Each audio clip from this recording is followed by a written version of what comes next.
আপনাদের চরণে সহস্র সহস্র কোটি প্রণিপাত।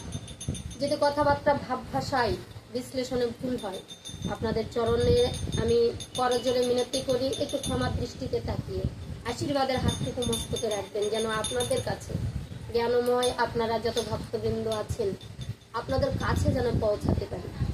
এই অধমকে দয়া করে সবাই করুণা করবেন। দুটো কৃষ্ণ কথা বলি, লোকজন যতই কম হোক না কেন, বলে আমি বলি তুমি শোনো, তুমি ছাড়া এই জগতে কেউ আর নাই। তো তুমি বলবে আমি শুনবো, আমি বলবো তুমি শুনবে। ভক্ত ভগবানের ভাবধারা। হে প্রভু, এই পৃথিবীতে যদি কেউ না থাকে তুমি তো আছো। তোমার জগৎময় বিশ্বজোড়া নয়ন দৃষ্টি, তোমার ইশারা ভিন্ন, একটা গাছের পাতাও নড়ে না, তাহলে তুমি সর্বখানে আছো। তাতে বলেছি খেলিছ এ বিশ্বলয়ে বিরাট শিশু আনমনে, খেলিছ শূন্যে মহান আকাশে তুমি মগ্ন লীলা বিকাশে। শূন্যে মহান আকাশে মগ্ন লীলা বিকাশে, খেলিছ বিশ্বলয়, মানে সারা জগৎ জুড়ে তুমি রয়েছে। তাই আমি শুনেছি সেই গানের ভাষায়। সত্যি তো সকলের অন্তরে প্রভু আছেন। যদি মনে করি আমাদের কাছে প্রভু রয়েছেন, তাহলে কাছে আছে। যদি মনে করো উপরে আকাশে আছে, প্রভু সবাইকে দেখছে, সেখানেও তুমি অনুভব করতে পারো। দয়াময় আছে, তুমি যা কিছু করো, খাচ্ছ দাচ্ছ সিসি প্রতিষ্ঠা সবকিছু কিন্তু মানে কি বলবো, চিত্রগুপ্তের খাতায় লেখা হচ্ছে। তুমি যদি ধর্ম করো তাহলে ধর্মের ফলটাও লেখা থাকবে, তুমি যদি অধর্ম করো তাহলে অধর্মের কথাগুলো এক নিমিষে যদি ভুল করি না কেন চিত্রগুপ্তের নজর এড়িয়ে যাওয়া যায় না। যমরাজের পাশে বসে আছে এই চিত্রগুপ্ত। যমরাজ তার চিত্রগুপ্ত বিশ্লেষণ দেবে আমরা পরপারে যাওয়ার সময়, আর যমরাজ তার বিচার দিবে। তো এই ধরাধামে গৌর হরি প্রভু আমার কলির চৈতন্য অবতার শ্রী চৈতন্য নিত্যানন্দ গৌরাঙ্গ মহাপ্রভু এই পৃথিবীতে আমাদের মতো, মানে আমরা কলির মাঝামাঝি এসে জন্মগ্রহণ করেছি। তো আমরা নিজেকে ধন্য বলবো নাকি অধম বলবো আমার জানা নাই, তবে আমি বিশ্বাস করি দয়াময় গৌর হরিকে যখন পেয়েছি আমরা, তাহলে অবশ্যই আমরা ধন্য জীব, কলির জীব ধন্য জীব। কেন? গৌর হরি বললেন। তো এই পৃথিবীর বুকে সত্য গেল, ত্রেতা গেল, দাপর গেল, এই যে কলিতে, কলির মানুষের বড় আয়ু কম, আবার মিথ্যা কথা, অভক্ষণ, অকথ্য কথন সমস্ত কিছুই বলবে, তবু আমার দয়া জীবের সমস্ত একবার যদি কৃষ্ণ নাম বলে, হরি নাম বলে 16 নাম 32 অক্ষর, তো যত পাপই করুক না কেন এক নিমিষে সবকিছু বলে সব ধন্য হয়ে যাবে, সব পাপ বিমোচন হয়ে যাবে। বলে হরের নাম হরের নাম হরে নামই কেবলাম, কলেও নাস্তব্য নাস্তব্য গতির অন্যথা। হরিনাম ভিন্ন, এই কলিযুগে কিচ্ছু নেই। গৌর হরি বললেন একবার হরিনামে যত পাপ করে, জীবের কি সাধ্য আছে তত পাপ করে। তো আমরা যত কিছু পাপ করি, শত শত পাপ আমার গৌর হরি প্রভু আমার দয়াময় সমস্ত কিছু তার শরণাগত হলে সমস্ত কিছু নিমিষেই সব শেষ করে দেয় পাপ। তাই হে জীব, হে কৃষ্ণ, হে দয়াময়, তোমার নাম যেন আমরা সকল জীবে করতে পারি। হরে কৃষ্ণ কৃষ্ণ কৃষ্ণ হরে হরে, হরে রাম রাম রাম হরে হরে। মধুমাখা কৃষ্ণ নাম, তো যতই বলবেন ততই মধুর লাগবে। এই কৃষ্ণ নামের অন্ত নেই। কৃষ্ণ ভগবান দয়াময়, স্পর্শ, তিনি আকর্ষণ করে রয়েছেন। বিশ্ব জগৎ জোড়া তার মহিমা। আমরা তার কি মহিমা অন্ত আমি কি বিশ্লেষণ দিতে পারি? আমি একদম ধরাধামের একটা নরকীট, আপনাদের পায়ের ধুলোরও যোগ্য নয়, আপনাদের চরণের সাথে সাথে নয়। তো এই দয়াময় বিশ্ব জগতে রাধারানীর সঙ্গে যখন দাপর লীলা শেষ করে কলিতে অবতীর্ণ হলেন, বললেন কাউকে ছেড়ে দেবো না, আমি একাই পার হলে তো হবে না। কত কলির দশা মলিন দেখে প্রভু আমার গৌর হরি সেই সচী মাতার উদরে এসে জন্মগ্রহণ করলেন, সেই নবদ্বীপ, নদিয়া নবদ্বীপে গৌর হরি জন্মগ্রহণ করলেন। আর সমস্ত ভক্তবৃন্দকে নিয়ে কি করলেন, একত্রে পার করবার জন্য নিজে নয়ন বাড়ি ধারা জড়িয়ে জড়িয়ে প্রত্যেকটা বাড়ির মধ্যে হরিনামে ভিক্ষা করলো। কোনো জাত পাত জাতি বিভেদ মানলো না। আমরা এই যুগের বৈষ্ণব, আমরা তো নানান বিশ্লেষণ করি, ওর হাতে খাওয়া যাবে না, ওর কাছে শোয়া যাবে না, হ্যাঁ, কিন্তু গৌর হরি তা করলেন না। গৌর হরি সবাইকে সমভাবে দৃষ্টিতে দেখে সবাইকে পার করার চেষ্টা করলেন, তাই না মা? আপনারা তো জানেন, আপনারা তো অনেক কৃষ্ণ কথা হরি কথা শুনেছেন, আমি তো ছোট মানুষ বাবা, তা আমার সেরকম জানা নেই। এই যে গৌর হরি গেল, তো আমাদের এই যে কলিযুগে এসে যদি কৃষ্ণ কথা বলতে গিয়ে গৌর হরির কথা না বলি, তাহলে তো আমাদের ভাগবত কৃষ্ণ কথা একদমই শুদ্ধই হয় না। কারণ কলি তো অবতীর্ণ মহাপ্রভুকে নিয়ে আমাদের চলা, এর বাইরে আমরা চলতে পারবো না। তাই কলিতে যত রকমের ধর্ম অনুষ্ঠান দেন, বলেছে সবার শেষে মহাপ্রভুর ভোগ অবশ্যই করার দরকার, বুঝছে না? মহাপ্রভুর ভোগ দিলে শত শত পাপ, বহু জন্মের পাপ সব উদ্ধার হয়ে যায়। যদি পিতৃদোষ মাতৃদোষ পড়ে, শ্রাদ্ধ ক্রিয়াতে যদি দোষ পড়ে যায়, তাহলে গৌর হরির যদি মহাপ্রভুর ভোগ দেওয়া যায়, তাহলে সমস্ত বহু জন্মের পাপ কেটে চলে যায়, তার আর প্রশ্ন করে। তো আজকে আমরা যে লীলা পালা প্রসঙ্গ করব, আজকে তত্ত্ব নিয়ে কিছু কথা বলবো। মায়েরা আছেন সবাই, অনেক তো কৃষ্ণ কথা আমরা শুনেছি, এত কৃষ্ণ নাম করছি, এত হরি নাম করছি, গয়াকাশী, মথুরা, বৃন্দাবন, নবদ্বীপ ধাম, মায়াপুর, কতই না গিয়েছি, কত মন্দিরে মন্দিরে মাথা করছি, বাড়িতে কত আরতি, কত কীর্তন, কত কিছু করছি, সঙ্গ করছি, কিন্তু শান্তি কোথায় গো? শান্তি কি আছে? হরিনামের মতো শান্তি কেন? শান্তি নাই। তাহলে এত যে যদি আমরা মন্দিরে যদি ভগবানকে লাভ করি, মন্দিরে যদি যাই, গয়াকাশী, বৃন্দাবন, যেখানে গেলে মনের গ্রন্থির মোচন হয়, যদি ধর্মস্থানে গিয়ে, তাহলে সেখান থেকে ঘুরে এসেও কেন শান্তি নেই? কোথায় ভুল হলো আমাদের? আমরা তো ঠিকই চলছি, তাই না? মনে তো আমার ঠিক নাই, তাহলে কোথায় যায় আমার? তাহলে মা বলছে ঘরেই আমার মন ঠিক করে দেখতে। একদম খুব সুন্দর। তো ঘরে বলছে না, তো আমাদের সাধন জগতের কথা যদি বলি, যতই তুমি কি বলেছে, যতই যাও না মন্দির মসজিদ, যতই করো গঙ্গা স্নান, বাবা মাকে না বাসিলে ভালো হয় না খুশি ভগবান। বাবা মা যে সবার সেরা জগত সংসারে, তাদের সেবা করলে পাবে, সে তাদের সেবা করলে পাবে এই জগৎ সংসারের ভগবানকে পাওয়া যায়। তো তাহলে বলছে ঘরের মধ্যেই দেবতা রয়েছে। তো প্রথম কথা হচ্ছে বাবা মা, আমাদের কিছু ঋণ আছে, সেই ঋণগুলো যদি পূরণ না করে ধর্মরাজ্যে প্রবেশ করি, তাহলে শান্তি হয় না। যে ঘরের মধ্যে পিতামাতা কাঁদে, সেই ঘরের মধ্যে সুখ কোথায়? সুখ থাকে না। আমরা একটু সুখের আশায় এত সুন্দর বাড়ি করছি, এত সুন্দর ঘর করছি, সন্তানদের মানুষ করছি, তো বলছে তাদের সেবা করলে পাবে সকল দেবতারে। দেবতা কোথায় আছে? ঘরের মধ্যেই আছে। আমি এক কথা বারবার বলি, তীর্থে ঘুরে 12 আর ঘরে বসে 13 যদি করতে পারো, তো কি করতে হবে? এবার আমি সাধনের কথা বলি। প্রথম কথা বলবো, গৃহের মধ্যেই সমস্ত কিছু আছে। যে ব্যক্তি গয়াকাশী, বৃন্দাবন ধাম যেতে পারে না, তাহলে কি ভগবান পাওয়া হবে না? পাওয়া যাবে কিনা? বলে কি, এই বুড়া মানুষটা কত কষ্ট করে মরলো জানো, কত বৃন্দাবন ধাম 2-3 বার হচ্ছে গয়াকাশী করছে, কত ভক্তের চরণ ধৌত করছে, কত তার চরণ ধৌত করছে, কিন্তু না মরার সময় তার একটা সদ্গতি মিলল না, এক ফোঁটা জল পেল না, কত কষ্ট করে মারা গেল, তাই না? তো আমরা এগুলো অনেক কিছু শুনি, কিন্তু তাদের তাহলে ভুল কোথায়? ভুল আছে গৃহের মধ্যে কিছু ক্রিয়া আছে, যার জন্য আমরা সেই ক্রিয়াগুলো না যদি জানি, তাহলে আমাদের ভুল হয়ে যায়। তো দেহের মধ্যে আছে 84 ক্রোশ বৃন্দাবন। আমাদের যদি বৃন্দাবনে যাবেন, মেপে মেপে মিটার দিয়ে মাপলে 84 ক্রোশ বৃন্দাবন হয়। যা দেখো বিশ্ব ব্রহ্মাণ্ডে তাই আছে দেহ ভাণ্ডে। তো যা দেখো বিশ্ব ব্রহ্মাণ্ডে তাই যদি দেহ ভাণ্ডের মধ্যে থাকে, তাহলে আমরা কোথায় যাব? কেন ঘুরতে যাব, তাই না? তাহলে সেই সাধন ভোজনটা যদি ধরে নিতে সবাই তো পারবে না। এই জন্যই বলছি গুরুর প্রয়োজন।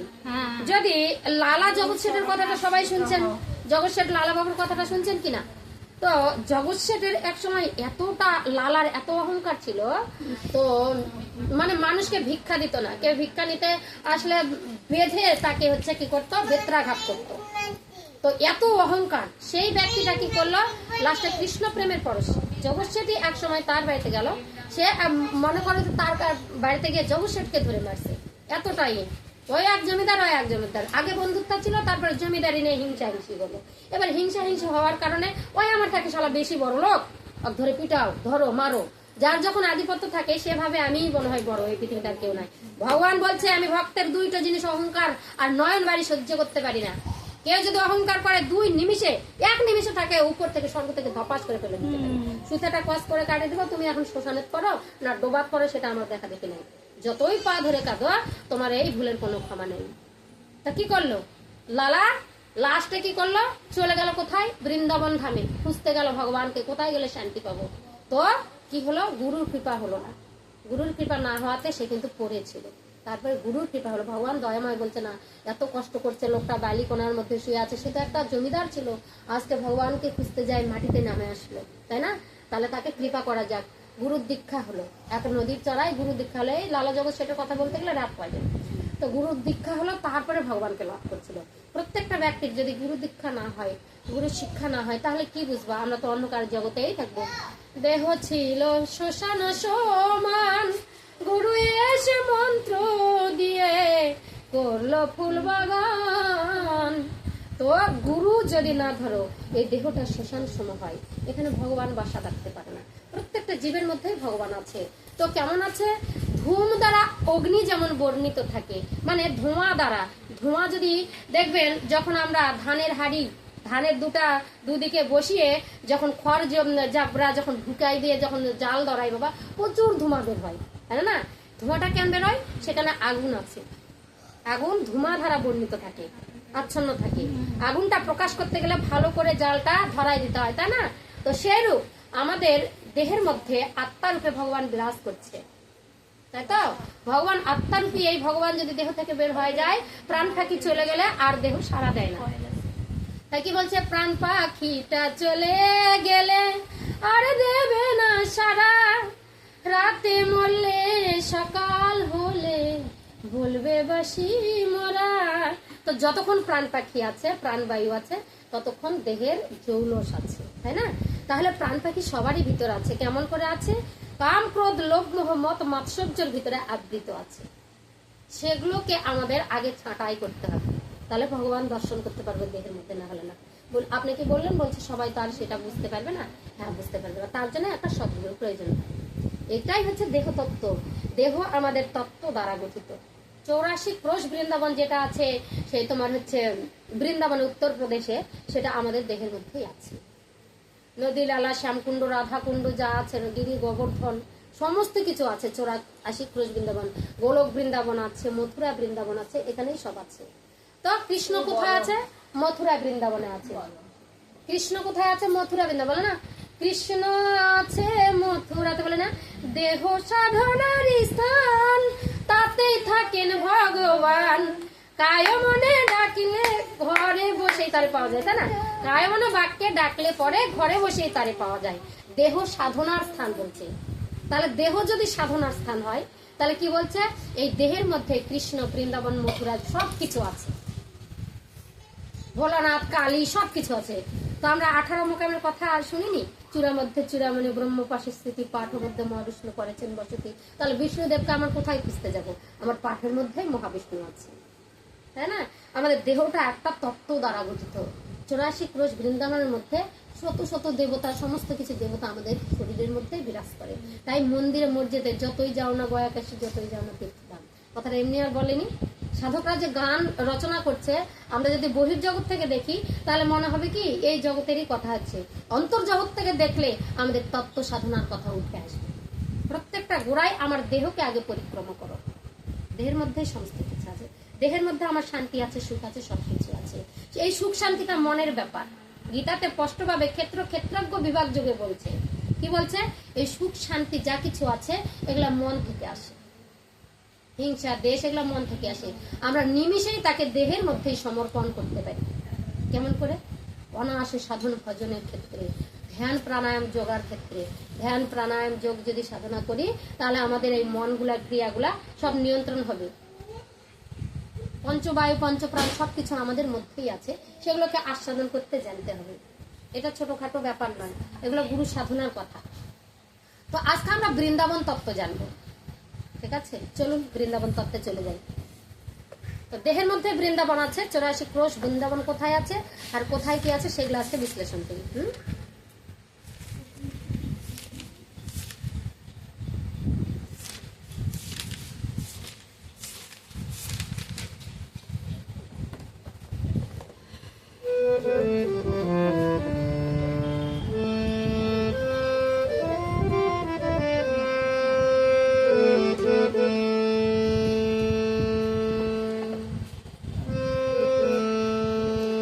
কাছে প্রশ্ন রেখেছিলাম, গুরু এই পৃথিবীতে যদি যা কিছু আছে আমার দেহের মধ্যে আছে, তাহলে দেহের মধ্যে দিক আছে পূর্ব পশ্চিম উত্তর দক্ষিণ, কোথায় কি আছে? কোথায় আছে বৃন্দাবন? নব বৃন্দাবনই বাকি, 84 ক্রোশ বাকি, শ্যামকুণ্ড রাধাকুণ্ডই বাকি, গিরি গোবর্ধন বা কোথায় আছে? তো সেটাই আজকে আমরা বিশ্লেষণ করবো।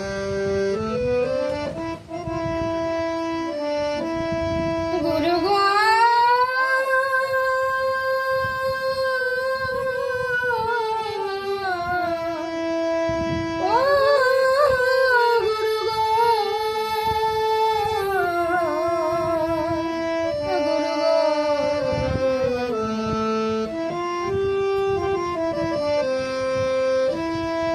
দেহের উত্তর দক্ষিণ পূর্ব পশ্চিম,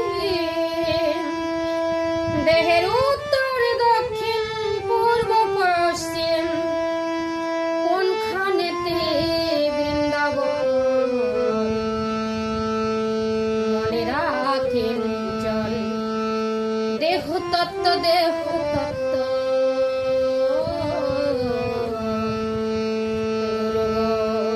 সোনা গুরুধন, দেহতত্ত্ব দেহতত্ত্ব সোনা গুরুধন। দেহের উত্তর দক্ষিণ পূর্ব পশ্চিম কোনখানেতে বৃন্দাবন, নব বৃন্দাবন বাকি। আমাকে দেহতত্ত্ব শুনবার জন্য মনে আকিঞ্চন রয়েছে, মনের বড় আশা। গুরু যদি ধরবো তাহলে অবশ্যই আমাদের জানার দরকার আছে দেহ সম্পর্কে। গুরু বারবার বলছে যা দেখো বিশ্ব ব্রহ্মাণ্ডে তাই আছে দেহ ভাণ্ডে। যদি দেহ ভাণ্ডের মধ্যেই সবই থাকে, ওগো গুরু তোমার কাছে জানতে বড় ইচ্ছে হয়। এই দেহের মধ্যে কোথায় বৃন্দাবন, কোথায় গয়া কাশী নবদ্বীপ ধাম, কোথায় শ্যাম কুণ্ড রাধা কুণ্ড গিরি গোবর্ধন।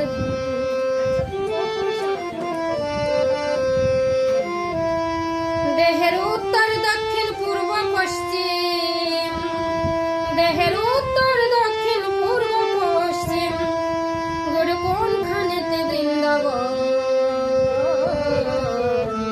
মনে রাখেন জন।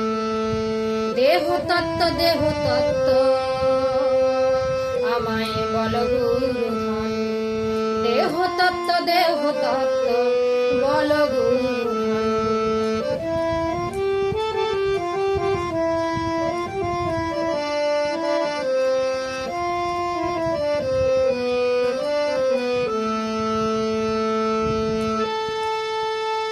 কোনখানে যমুনার কোলে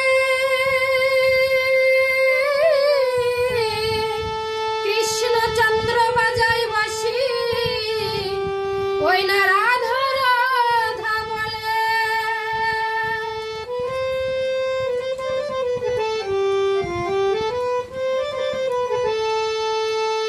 কোনখানেতে যমুনার কোলে কৃষ্ণচন্দ্র বাজায় বাঁশি, রাধা রাধা বলে।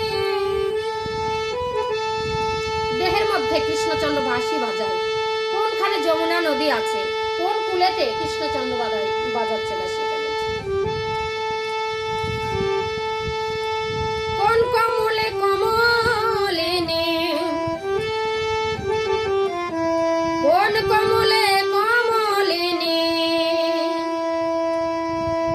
আর করে সখীগণে দর্শন মনে রাখেন জন। দেহ তত্ত্ব দেহ তত্ত্ব শোনাও গুরুধন, দেহ তত্ত্ব দেহ তত্ত্ব শোনাও গুরুধন। দেহের উত্তর দক্ষিণ পূর্ব পশ্চিম কোনখানেতে বৃন্দাবন মনে রাখেন জন। দেহ তত্ত্ব দেহ তত্ত্ব শোনাও গুরুধন।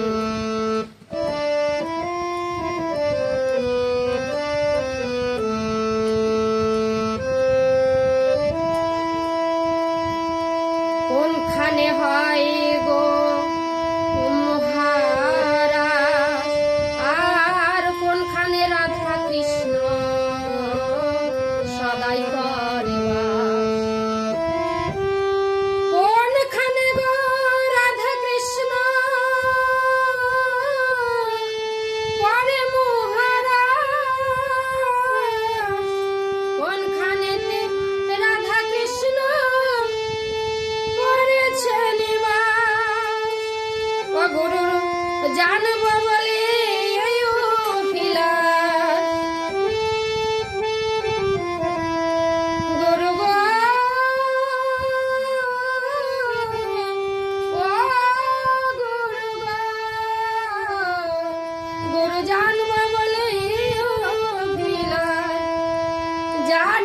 বাসনার দেহ তত্ত্ব সোনা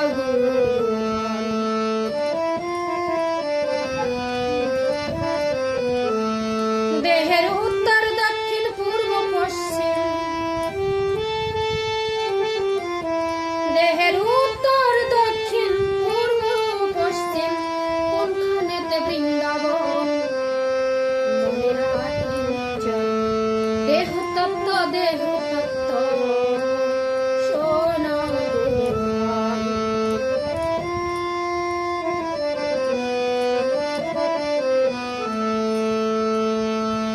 আর মঞ্জুরি গান কোন পদ্মে রয়, আর কোন সান্ধনে পাওয়া যাবে রে মঞ্জুরির আশ্রয়।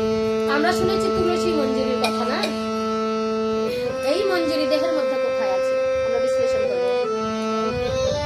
আর মঞ্জুরি গান কোন পদ্মে রয়, আর কোন সন্ধানে পাওয়া যাবে মঞ্জুরির আশ্রয়।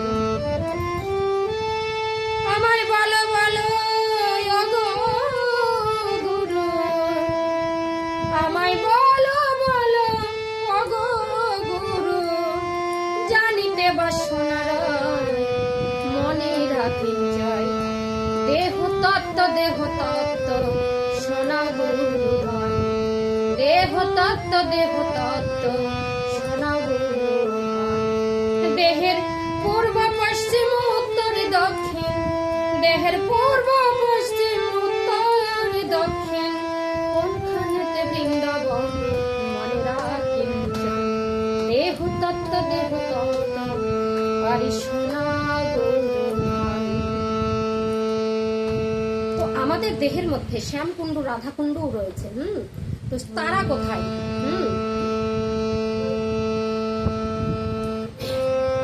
আর শ্যামকুণ্ড রাধাকুণ্ড গিরি গোবর্ধন, আর রাধা বৃন্দাবন কোথায় গোলক বৃন্দাবন লয়।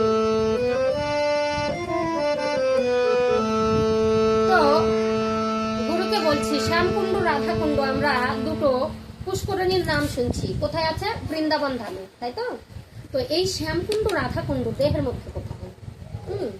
উত্তর দক্ষিণ পূর্ব পশ্চিম দেহের মধ্যে কোথায় আছে? কোথায় আছে সখীগণ মঞ্জুরিগণ? কোন সাধনে তাদেরকে পাওয়া যাবে? কোন পদ্মের মধ্যে এই মঞ্জুরিরা রয়েছে? তো আমাদের দেহের মধ্যে রয়েছে 7টা চক্র। তো এরা এক একটা পদ্মের মধ্যে বিরাজ করে। বলে কে? আমি একবার বলছি কি, তীর্থ ঘুরে 12 ঘরে বসেই 13 যদি করতে পারো। কি করতে হবে? আমাদের দেহের সাধনের কথাটা আগে থাকতে হবে। দেহের মধ্যে এই যে গুজ্জদার লিঙ্গজারের মধ্যে থেকে আমাদের দেহের একদম মস্তক পর্যন্ত 7টা কিন্তু চক্র আছে, ঠিক আছে? তো কুলকুণ্ডলিনী চক্র, এটা হচ্ছে চতুর্দল পদ্ম। চতুর্দল পদ্মের মধ্যে কুলকুণ্ডলিনী শক্তি আছে। তো এখানে ঘুমন্ত অবস্থায় সুপ্ত অবস্থায় কুলকুণ্ডলিনী শক্তি বিরাজমান। তো এটা কোথায়? গুজ্জদার আর লিঙ্গদারের মধ্যে। আমি বলিনি ভগবান আমাদের যে দেহটা গঠন করছে, ভগবান প্রত্যেকটা দেহের মধ্যে যখন একটা মাটির দেহ তৈরি করা হয়েছিল, ভগবান তো আমাদের কাদা মাটি দিয়ে যেমন খড়কুটা দিয়ে একটা হচ্ছে দেবতা তৈরি করা হয়, তো ভগবান আমাদের মাতৃ জঠরের মধ্যে রক্ত মাংস দিয়ে একটা দেহের একটা গঠন আকৃতি তৈরি করে। তো এর মধ্যে ভগবান বলছে এই গঠনটা তুমি করতে পারো। পিতামাতা নিরাকার একটা বস্তু দিল, সেখানে আকার ধারণ করলাম আমি। তাহলে আমার মধ্যে আমিটাকে আসলে এই ভগবান যদি আমি রূপে না বিরাজ করতো, তাহলে আমি ওখানে কোনো স্পন্দন দিতে পারতাম না। তো 7ম মাসে প্রভু আমার ওই দেহের মধ্যে বিরাজ করেন, এসে তখন আমাদের হৃদ স্পন্দন শুরু হয়। তো বলছেন কোন প্রসঙ্গে গেলাম? তো দেহের মধ্যে আছে আমাদের 7 দল পদ্ম, মানে সহস্র দল পদ্ম। এই চতুর্দল পদ্ম থেকে শুরু করে সহস্র দল পদ্ম পর্যন্ত। তা আমাদের চতুর্দল পদ্মের মধ্যে গুজ্জমূল আর লিঙ্গদ্বার, মানে পায়খানা দ্বারের মধ্যে মাঝখানে মাঝ বরাবর সেখানে আছে আমাদের কুলকুণ্ডলিনী শক্তি। এটা হচ্ছে চতুর্দল পদ্ম। সেই পদ্মের দিকে ধ্যান রেখে আমরা যদি সাধনা করতে পারি, ঠিক আছে, তাহলে সুপ্ত অবস্থায় কুলকুণ্ডলিনী শক্তিকে আমরা জাগ্রত করতে পারি। এবার সেই তোমার হলো কুলকুণ্ডলিনী পার হয়ে আসলে আমরা পাবো মণিপুর চক্র, সেটা তলপেট। তো তলপেটের মধ্যে মণিপুর চক্র নাভিমূলের কাছে। তো এখানে সখীরা বিরাজমান। দেহের মধ্যে যেমন পৃথিবীর মধ্যে যেমন সূর্য আছে, তো আমাদের দেহের মধ্যেও সূর্য শক্তি আছে। এটা হচ্ছে আমাদের নাভি শক্তি। এটা বলে না, সবাই বলে কি কথায় কথা বলে নাভি মূল। নাভি মূল কেন বলে? এই মূলটার শিকড়টা হচ্ছে মাতৃজঠর থেকে আমরা ঝুলে থাকি, তাই কিনা? যখন বের হয়ে আসি বলে নারী কাটো, নারী কাটো। মাতৃজঠর থেকে এই নাভিটা পর্যন্ত, মানে বাইরে থেকে যে নাভিটা আমরা দেখতে পাচ্ছি, ভিতর থেকে সেই নাভিটা মাতৃজঠরের মধ্যে কিন্তু আমরা ঝুলে থাকতাম ভোঁটা হিসাবে। যখন বের হয়ে আসি আমাদের নাভি আর মাতৃজঠরের যে নালীটা সেটা অ্যাডজাস্ট হয়ে থাকে, সেই নাভিটাকে কেটে দেওয়া হয় কিনা? তখন আমরা বেরিয়ে আসি। তার জন্য আমাকে বলছে নাভিমূল। প্রত্যেকটা ব্যক্তিরই এই নাভিমূল যদি না থাকতো, তোমার গোড়া কোথায়? একটা ফল যে ঝুলে থাকবে গাছের মধ্যে, তার তো একটা নালী আছে, একটা তো বৃন্ত আছে, সেই বোটাটা কোথায়? আমাদের নাভিমূল। আমরা নাভিমূল দিয়ে এরকম করে ঝুলেছিলাম, হেড মুন্ডু ঊর্ধ্বপদ করে ঝুলেছিলাম। তখন বলছিলাম, হে দয়াময়, এই পৃথিবীর মুখ দেখাও, তাহলে পৃথিবীতে গিয়ে তোমার নাম করবো। কিন্তু করি কি? ভুলে যাই। ধপ করে যখন নাভিটা কেটে দেওয়া হলো, যখনই মাতৃজঠর থেকে তুমি মাটিতে ভূমিষ্ঠ হলো, হাউ মাউ করে কাঁদে ওঠো। কেন? ততক্ষণ পর্যন্ত তোমার ভগবান হাত ধরে রেখেছিল, বলছে যাও যাও তাড়াতাড়ি যাও। আর মায়াময় জগতে গিয়ে তুমি যেন অন্ধকার জগতে থাকো না, আমার নামটা অবশ্যই করে। বলছে ঠিক আছে প্রভু, তুমি আমাকে ধরে থাকো। ধরতে ধরতে যে না ছাড়ে দিল, মাটির মধ্যে আসে দেখছি রে বাবা, ধরাম করে কাঁদে উঠলো। দেখছে চোখ মেলে দেখছে তো দয়াময় নাই। আমরা ভাবছি কি এই ছোলটা ভূমিষ্ঠ হলো, কাঁদে উঠলো, মনে হয় খিদা পাইছে, কতদিন যে খায়নি পেটের মধ্যে। না, মাতৃজঠরে যখন থাকে এই নাভিমূল দিয়ে এই সন্তানের শরীরের মধ্যে যা মা আহার বিহার করে সবকিছু সন্তানের ভিতরে প্রবেশ করে। ছোলে খিদা লাগে না, ছোল ভগবানকে হারে ফেলায় কাঁদে। বলছে দয়াময় তুমি কোথায় গেলা? দয়াময়কে তখন আর দেখতে পারে না, হাউমাউ করে কেঁদে ওঠে। তখন সন্তানটাকে মা কোলের মধ্যে তুলে নিয়ে কি করে? আদর করে, সোহাগ করে। না বাবা দুধ দেয়। তখন বলে এইবার সন্তানটা কি করলো? স্তন্য দুগ্ধ পান করে। বাবা কি অমৃত, পেটের মধ্যে ছিলাম, ভগবানের থেকে এটা মনে হয় বেশি অমৃত। তো মায়ের সঙ্গে একটা কানেকশন, মায়া হয়ে গেল।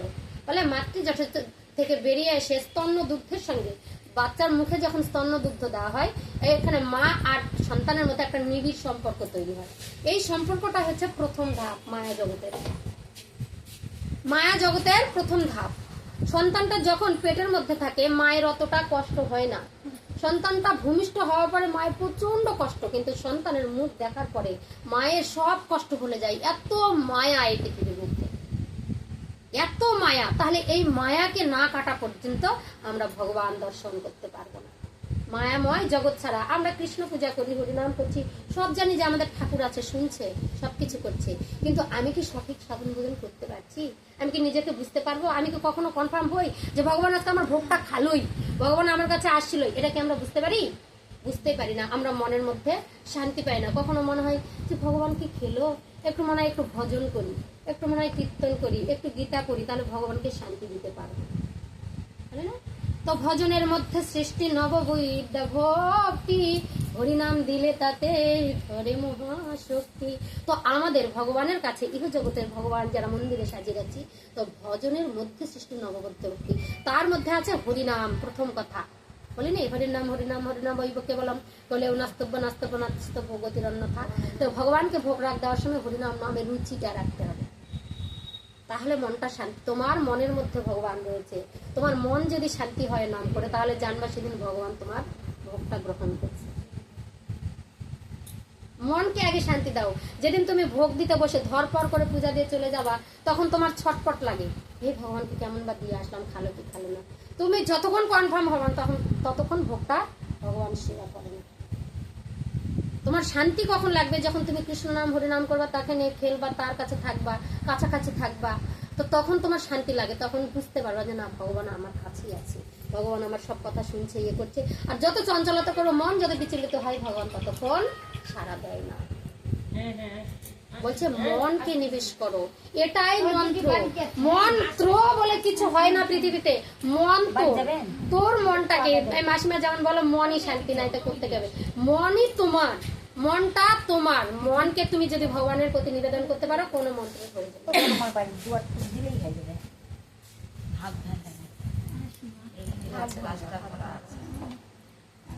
এই হচ্ছে কথা। তো আমি যেটা বললাম, তো কোথায় আছে গোলক বৃন্দাবন, কোথায় আছে মথুরা, কোথায় কৃষ্ণচন্দ্র বাঁশি বাজাচ্ছে অনর্গল, তাই তো?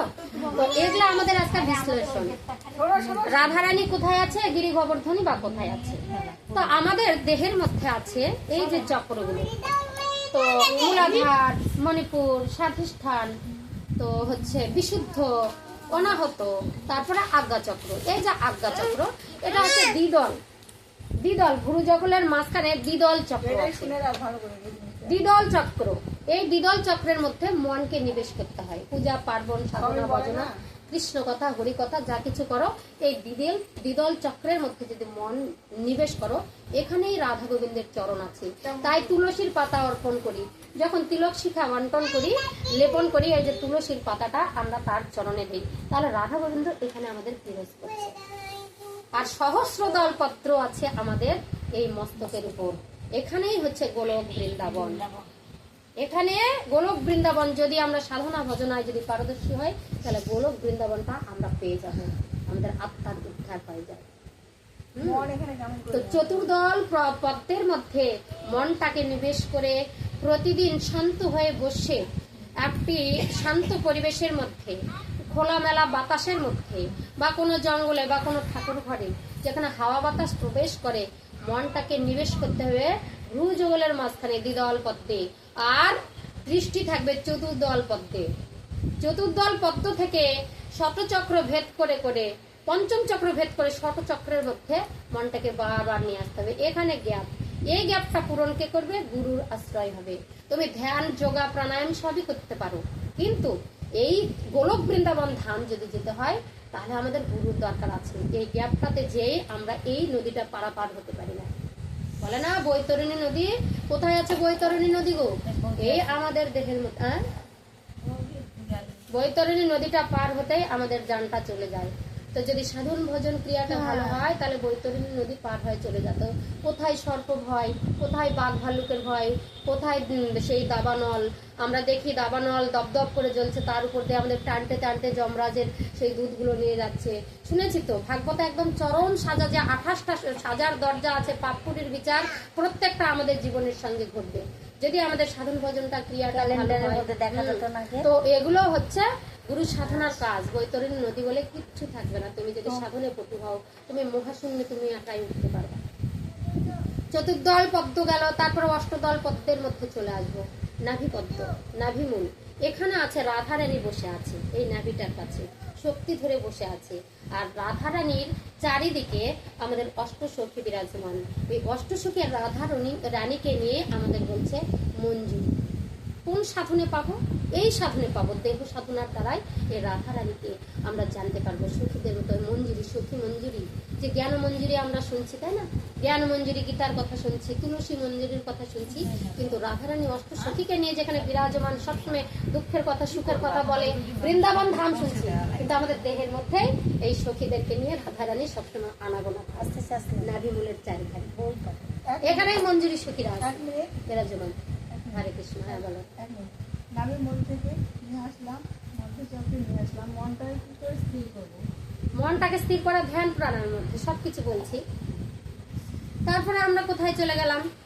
তো অষ্টদল ভেদ করলাম, তোমার হচ্ছে আগে চতুর্দল ভেদ করলাম। চতুর্দলের মধ্যে গুচ্ছদ্বার, লিঙ্গদ্বারের মধ্যে মনকে নিবেশ করলাম। মনটাকে ধীরে ধীরে আমরা অষ্টদলে নিয়ে আসলাম। তারপরে আমরা কোথায় নিয়ে আসবো? দ্বাদশ দল, দ্বাদশ দল পদ্ম, হৃদপদ্ম, এখানে নিয়ে আসবো, তাই তো? তো নিয়ে আসে হৃদয় মন্দিরে। এবার ভগবানকে পেয়েছি। এই হৃদয় মন্দিরটার মধ্যে 2.5 ইঞ্চি আমাদের বলছিল না 84 ক্রোশ বৃন্দাবন, যেটা বৃন্দাবনে আছে 84 ক্রোশ। আমাদের দেহের মধ্যে পা থেকে মস্তক পর্যন্ত এই বৃদ্ধা আঙ্গুল দিয়ে যদি মেপে মেপে মেপে মেপে গণো, তাহলে আমাদের 84 ক্রোশ বৃন্দাবন হবে, পা থেকে দ্বিদল পদ্ম পর্যন্ত। হ্যাঁ, আর এই জায়গাটা এটা হচ্ছে তোমার গোলক বৃন্দাবন। এই জায়গাটা গোলক বৃন্দাবন, 84 ক্রোশ বৃন্দাবনটা আমাদের পা থেকে এই ভ্রু যুগলের মাঝখান পর্যন্ত 84 ক্রোশ বৃন্দাবন। এর মধ্যে আমাদের হচ্ছে তোর হচ্ছে নব বৃন্দাবন কোথায়, যেখানে যেখানে সাধুগুরুর আগমন সেখানে এই নব নব বৃন্দাবন। আমরা যেখানে যেখানে কৃষ্ণ কথা হরি কথা হয় ভগবান সেখানে উপস্থিত থাকি।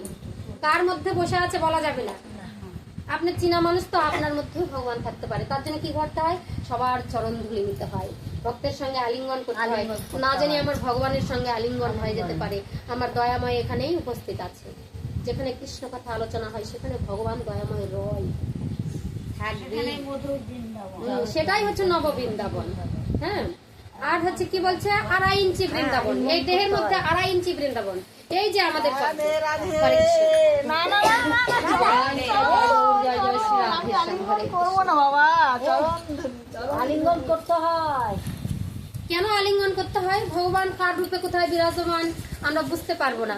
যদি দয়াময় একটা ভিখারি আসলে আমরা বলি কি পরে হবে, এখনই হরে কৃষ্ণ হরে কৃষ্ণ, হৃদয় পাওয়াই যাচ্ছে না। হৃদয়ে হৃদয়ে আলিঙ্গন না করলে কি হবে? যাই হোক, ওটা পরেও হবে।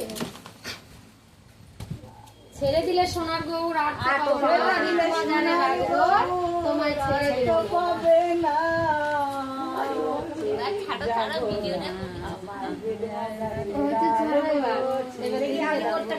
করতে করতে রাধে রাধে, প্রেম সে বলো রাধে। তো কি আছে, আলিঙ্গন করো, দরকার আছে। প্রাণ পাখি উড়ে গেলে আর এগুলা হবে না বাবা, সময় চলে গেলে সাধন ভজন হয় না। কাউকে দেখে যদি তোমার লাগে মধুর, তাহলে জানবে তুমি সেখানেই আছে আমাদের কৃষ্ণ প্রভু চন্দ্রপ্রভু। যদি তুমি বলো ভগবান কোথায় আছে, কাউকে দেখে আমার খুব শান্তি লাগছে দেখে দেখে, তো তার মাঝেই ভগবান আছে। সবারই হৃদয়ের মধ্যে ভগবান রয়েছে, তাই না? তো এই হৃদয়ের মধ্যে ভগবান রয়েছে। আমি কেন বলি তোমার অন্তরের মধ্যেই তো ভগবান আছে। কেন বলি, এই দেহটা যখন তুমি চতুর্দল থেকে তো শতদল পদ্ম, তো সেটা হচ্ছে তলপেট, তারপর নাভিমূলে আসলাম অষ্টদশ পদ্ম, এবার আমরা দ্বাদশ দল পদ্মে চলে আসলাম। দ্বাদশ দল পদ্ম হচ্ছে এই যে আমাদের হচ্ছে হৃদয় মন্দির। এখানে 2.5 ইঞ্চি মাত্র, 2.5 ইঞ্চি, 1, 2 আর 1 আঙ্গুল, এই জায়গাটার মধ্যে আমরা বলে না হৃদয়, হৃদয় কমলের মধ্যে এখানে আমাদের আছে হৃদ বৃন্দাবন। এটা 2.5 ইঞ্চি বৃন্দাবন। তাহলে বৃন্দাবন, সেখানে আমাদের মনটা একবার নিবেশ করা দরকার। নিজের হৃদয়কে নিজে একটু দর্শন করে দেখুন, এখানে ভগবানকে দেখা যাচ্ছে নাকি। মনটা থাকবে তোমার ভ্রু যুগলের মাঝখানে নয়ন, আর তোমাকে দৃষ্টি রাখতে হবে হৃদয় মন্দিরে। সাধন ভজন কি অতই সহজ কথা? এবার মনটাকে তুমি ভ্রু যুগলের মধ্যে স্থাপন করো, আর দৃষ্টিটা মনের এই ভ্রু যুগল থেকে তুমি দর্শন করো এই হৃদয় কমলটা, এখানেই বৃন্দাবন দর্শন হয়ে যাবে, তাই কি না? এইভাবে সাধন ভজন করতে হয়, এইভাবে সাধনা করতে হবে। ঘরে বসেই তারে পাওয়া যাবে। সাধন ভজন কোথায় করবা? এই দেহের মধ্যে চক্রভেদ করে ঊর্ধ্ব দিকে গমন করতে হয়। আমরা তো যখন মাতৃজঠরে থাকি স্থূল দেশের মধ্যে, মাতৃজঠ থেকে বেরিয়ে আসলাম, এবার গুরু দিল মন্ত্র কানের মধ্যে, তখন প্রবর্তকের দেশে যা মানে ঊর্ধ্ব দিকে যায়। যদি তুমি শিশু শিক্ষা করো, তুমি কি প্রাইমারি স্কুলে পড়বা না? প্রাইমারি স্কুল থেকে হাই স্কুল যাবো, হাই স্কুল থেকে কলেজ যাবো, যাতে যাতে যাতে যাতে আমরা শিক্ষিত হই, তাই না? তারপরে শিক্ষিত হলেই আমার নয়, অভিজ্ঞতা অর্জন করতে হবে। গুরুর শিক্ষাটা নিলাম, দীক্ষাটা নিলাম, কিন্তু অভিজ্ঞতাই নাই, তাহলে আমার কোনো কর্মফল সব বৃথা। এবার বলছে গুরুদেব, যখনই তুমি শিক্ষা গুরুর আশ্রয় করবা, তোমার শরীরের মধ্যে কোনো ধন তোমার নষ্ট করা যাবে না। গুপ্ত কিছু ধন আছে, পিতৃসত্তা আমাদের মস্তকের মধ্যে, এই গোলক বৃন্দাবনের মধ্যে প্রভু আমার সুপ্ত রূপে পিতৃসত্তা রূপে বিরাজমান। যতবার পিতৃ বীজ তুমি নষ্ট করবা, ততই তোমার দেহের মধ্যে থেকে প্রাণ ধীরে ধীরে কমতে থাকবে, তাই তো? তো চলে আসলাম দ্বাদশ দলে। এইবার আবার চলে আসবো আমরা ষড়দল, তারপর তোমার আসবো দ্বিদল পদ্মে। তো এই যে এগুলো চক্রগুলো ভেদ করতে হয়, অন্তরটা চোখটা মুদ্রিত করে আগে গুজ্জদ্বার লিঙ্গদ্বারের মাঝখানে নয়নটা, মনটাকে এখানে রাখতে হবে। মন নেত্র দিয়ে বলে না 3 নেত্র, এই মনের নেত্রটা এখানে রাখতে হবে।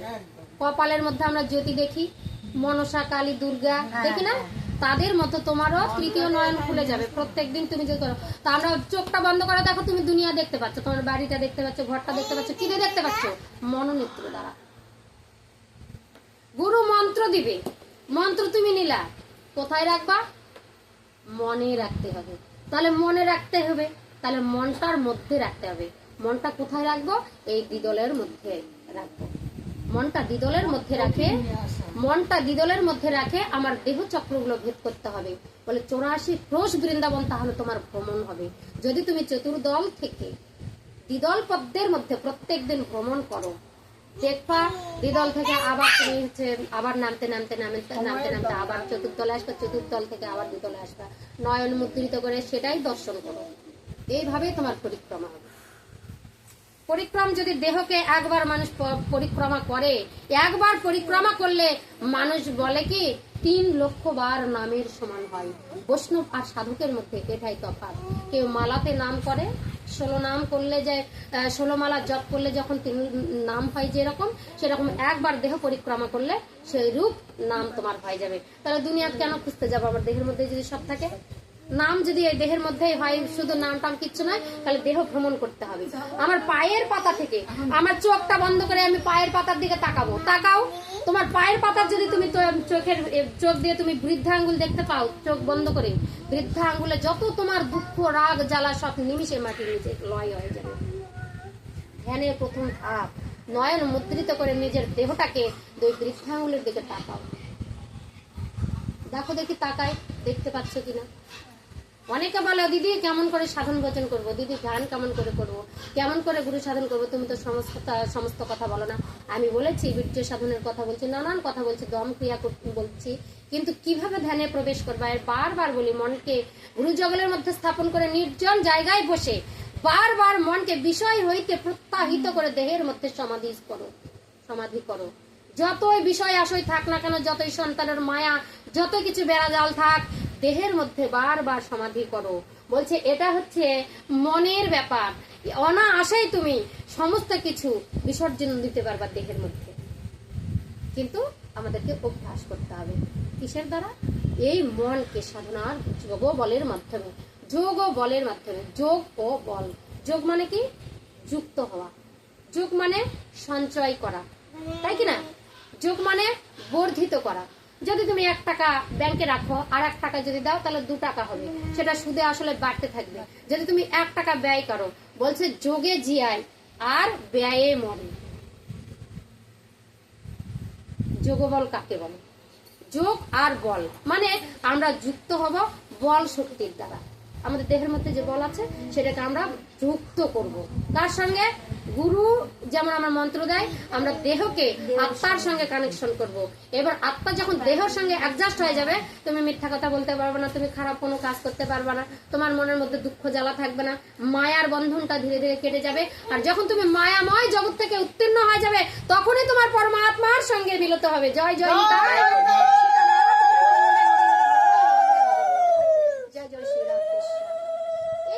দেহের কথা তো বলছে, দেহের পূর্ব পশ্চিম উত্তর দক্ষিণ কোথায় আছে গুরু তোমার কাছে জানতে বড় আর কিঞ্চন ভাই, অবশ্যই জানার দরকার আছে। তো দেহের মধ্যে বলছে উত্তর দিক কোনটা আছে?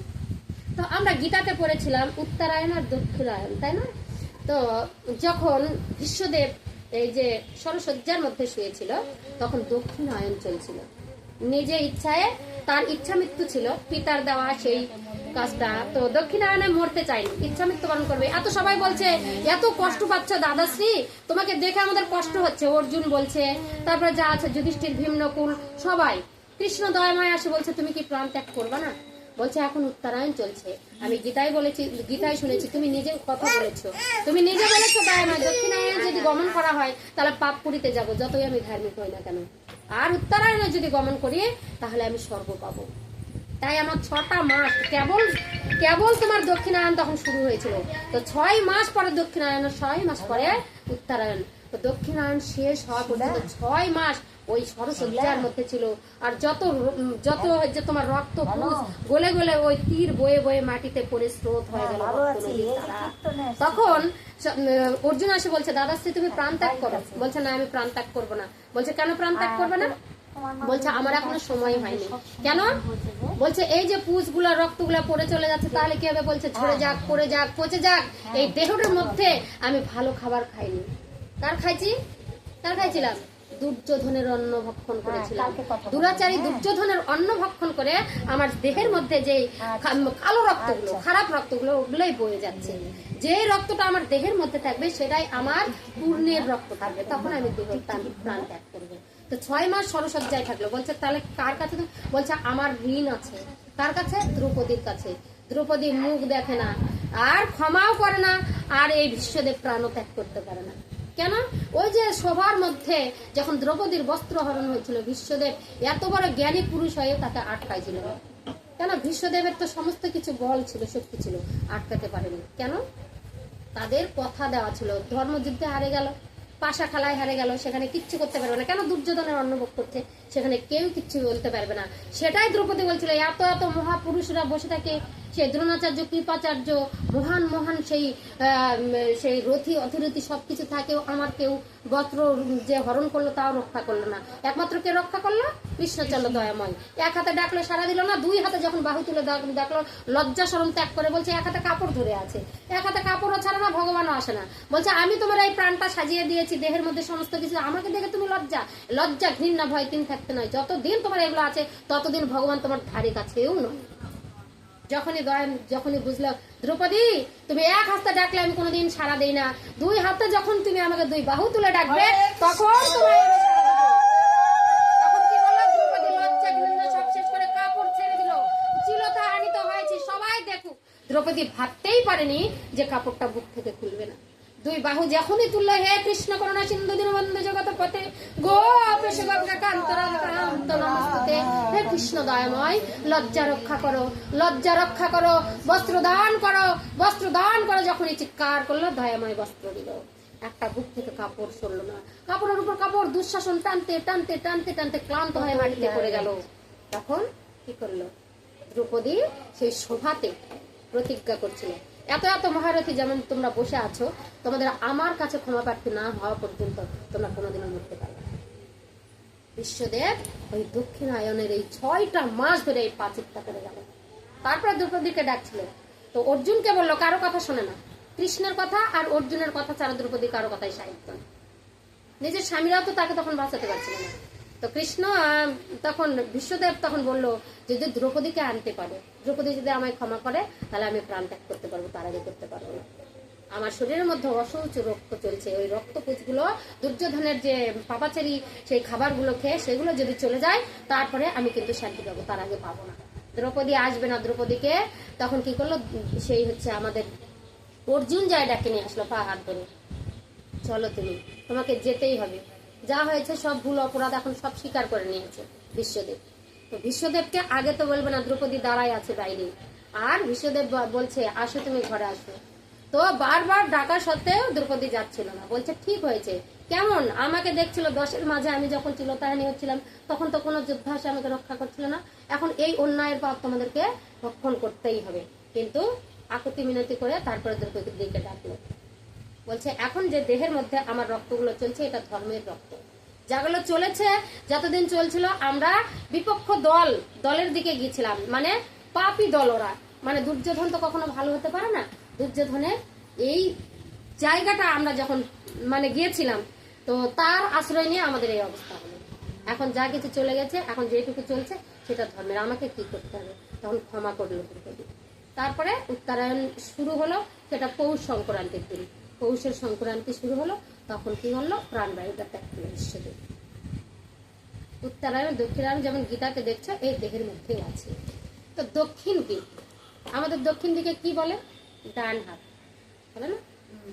ডান হাতকে বলে দক্ষিণ হস্ত, বলে কিনা? আর বাম হাতকে কি বলে? বাম হস্ত বলে। তো দেহের মধ্যে সবকিছু আছে, তাই না? যেমন হচ্ছে দেহের উত্তর দিকে হচ্ছে উত্তর দিক, পূর্ব পশ্চিম। আমরা জানি এই যে বিশ্ব ব্রহ্মাণ্ডে 10টি প্রধান প্রধান দিক আছে, পূর্ব পশ্চিম উত্তর দক্ষিণ, ঊর্ধ্ব অধ, ঈশান অগ্নি নৈঋত্য বায়ু, আর ঊর্ধ্ব আর অধ, তাই না? প্রধান দিকটা হচ্ছে 4টা দিক, পূর্ব পশ্চিম উত্তর দক্ষিণ। তো এই যে 16টা যে যুগ আমাদের, এটা কিন্তু হচ্ছে ব্রহ্মার ক্ষেত্রে 16 যুগ চলে যাবে, 1 দিন 1 রাত্রি হয়, তাই না? তো এগুলা হচ্ছে উত্তরায়ণ দক্ষিণায়ণ। তো এই স্থূল প্রবর্তক সাধক সিদ্ধির দেশে গেলে এগুলা ভেদ করে যদি যাই আমরা দেহ সম্পর্কে জানতে পারি, তাই না? বুঝতে পারলাম না। আর একটা কথা বলছি, কি ব্রহ্মার এত ইয়ে আর ব্রহ্মার বর্ষ যুগ যুগে আমরা যেমন একদিন এক রাত 24 ঘন্টায় দিন রাত করি, এই জিনিসটা এটা নয়। ভালো। এটা হচ্ছে তোমার হচ্ছে 16টা যুগ ধরে, ওরা সহস্র সহস্র যুগকে করে একটা যোগ বিয়োগের ভাগগুণ ওদের মধ্যে আছে। ব্রহ্মার যেমন আমাদের এই যে 6 মাস দিন ওরা ধরে, 6 মাস রাত্রি, এটা ধরে উত্তরায়ণ আর দক্ষিণায়ন। আমরা 24 ঘন্টার মধ্যে 12 ঘন্টা দিন 12 ঘন্টা যেমন রাত ধরি, এটা কিন্তু ভগবানের আওতায় এরা আসে না। ব্রহ্মার খাতায় ওটা আলাদা জিনিস, ওটা দেবতাদের ওরাই বুঝবে, আমরা সেটা বুঝতে পারবো না। ঠিক আছে, তো এই হচ্ছে। তো বাম দিকটা হচ্ছে আমাদের উত্তর দিক। তো এই বাম দিকটাই হচ্ছে কৃষ্ণপক্ষ। আমাদের দেহের মধ্যে বাম দিকটা এটা কৃষ্ণপক্ষ, আর ডান দিকটা হচ্ছে কি না সরি বাম দিকটা হচ্ছে আমাদের কি বলছে এখানে, এটা হচ্ছে তোমার হচ্ছে বাম দিক মানে রাধা অঙ্গ, ফর্সা অঙ্গ, গৌরঙ্গ, এটা হচ্ছে শুক্লপক্ষ। আর ডান দিকটা এখানে কৃষ্ণপক্ষ ধরছে। ডান দিকটা আমাদের হচ্ছে শ্রীকৃষ্ণের দেহ। তো যখন রাস হয় তখন ভগবান শ্রীকৃষ্ণ ভাবছিল যে আমাদের একটা রাস মঞ্চে একটা প্রকৃতির দরকার, যে প্রেম বিলাসটা কি করে করবে সেই জিনিসটা রাস মঞ্চে একটা প্রেমময়ী রাধারানীর ভাবধারা। এই ভগবান অন্য রাধা কৃষ্ণ কিছু নয়, একই অঙ্গ। তো কি করলো, একটা নারী সৃষ্টি করলো, নারী রূপে রাধা শক্তিকে সৃষ্টি করলো বাম অঙ্গ থেকে। তার রং হলো ফর্সা। ঠিক আছে, এটাকে শুক্লপক্ষ বলছে। আর কৃষ্ণ অঙ্গ ডান দিকটা, এটা হচ্ছে কৃষ্ণের অঙ্গ, এটাকে কৃষ্ণপক্ষ বলছে। ঠিক আছে, তো এটা দেহের উত্তর দক্ষিণ পূর্ব পশ্চিম। তো এই যে কৃষ্ণপক্ষা, এটা হচ্ছে ভগবান শ্রীকৃষ্ণের, এটাকে ডান দিকে বলছে, ডান দিকটা বলছে। আমরা যতই হাত হচ্ছে দক্ষিণ হস্ত বলি আর এটাকে দক্ষিণ যতই বলি, কিন্তু এদের দেহ তত্ত্বের ভাষায় তা নয়। বলে কি উল্টো দেশের উল্টো কথা, না জানলেই মাথার ব্যথা, জানা বেগে গুরু ছাড়া কেউ এগুলো জানাতে পারবে না। দেহের দিকও নির্ণয় আছে আমাদের মধ্যে। তো নাভির উপর থেকে উত্তর দিক আর নাভির নিচ থেকে দক্ষিণ দিক। ঠিক আছে, পূর্ব পশ্চিম উত্তর দক্ষিণ বলছে। তো আমাদের নিচে নাভির নিচেও যদি তুমি ধরো তাহলে অন্ধকার কূপ, মায়াময় জগৎ। আর উপর দিকে যত যাবা তত আমরা স্বর্গের দিকে উঠতে পারবো, গোলক বৃন্দাবন ধামের দিকে যেতে পারবো, তাই না? তো এটাই বলছে হচ্ছে নাভিমূলের। তো এখানে বিশ্লেষণ দেওয়া আছে। তো সৃষ্টির পূর্বে কয়েকটি কার ছিল, তো সেটা হচ্ছে অন্ধকার, ধুন্ধুকার, এগুলা ছিল। তো জলে একবার সেই জলাময় ছিল পৃথিবীটা। তো প্রত্যেকটা দেহের মধ্যেই এইরকমই আছে নিরাকার ব্রহ্ম, যে নিরাকার ব্রহ্ম পিতামাতার শরীরের মধ্যে আছে। এগুলা কে বুঝবে? এগুলা গুরু যদি ধরা যায় তাহলে সেটা বুঝবে। কেমন, মাতারও ছিল জল, পিতারও ছিল জল, জলে জলে একত্রিত হয় একটা আকার সৃষ্টি হলো। যেমন এই জলময় পৃথিবীতে একটা পৃথিবীর আকার সৃষ্টি হলো, একটা মাটি বস্তু তৈরি হলো, হলো কিনা? জলের মধ্যে জীবের সৃষ্টি কে করলো? দয়াময় দয়া করে করলো। তো পিতামাতার এই রজ আর বীর্য দ্বারা তখন আকার কোনো ছিল না, জলের মধ্যে পড়েছিল।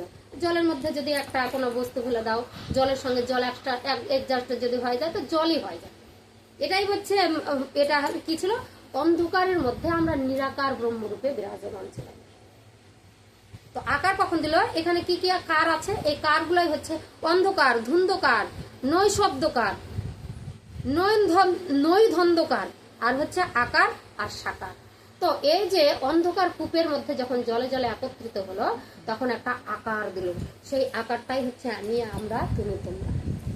পিতামাতার ওই নিরাকার যে জলবস্তুটা দিয়ে আমাদের দেহের সৃষ্টি হলো অন্ধকারের মধ্যে। তাহলে নাভির নিচে অন্ধকার আছে কিনা? আছে, মাতৃজঠর আছে।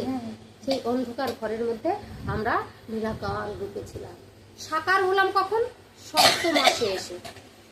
7 মাসে ভগবান, আমরা বলি না পঞ্চমাসে জীবদান হলো,